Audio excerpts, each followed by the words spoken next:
Ito na yung niluto ko. Ito is kamote Q with sesame seed and cinnamon powder. So, upgraded ang ating kamote Q. Hindi na nga lang nakatusok. Husgahan na natin. Teka lang ha. Ililipat ko lang dito. At baka maubos ko.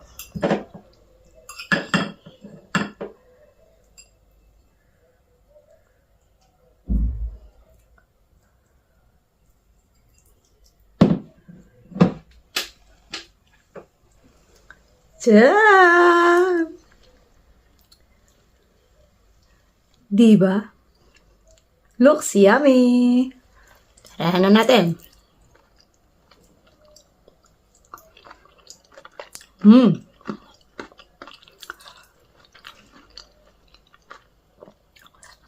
Ang lambot ng kamote ko. Tapos, yung sugar niya, mag-crunchy. Tapos may linga. Ay, yung sesame seed linga, yun.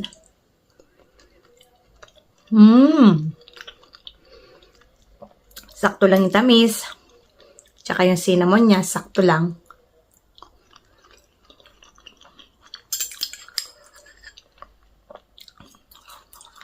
Yummy.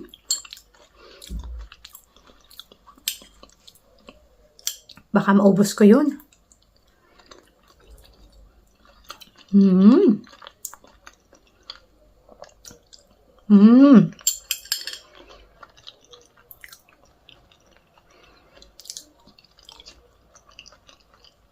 Kain tayo. Merienda.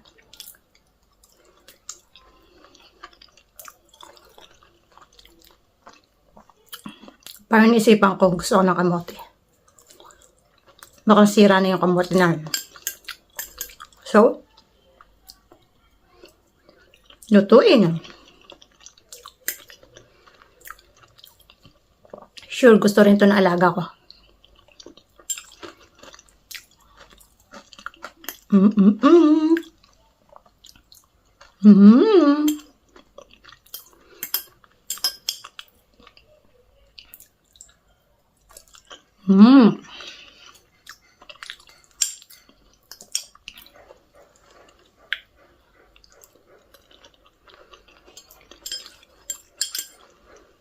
Ubus ko na. Parang kukuha pa ako.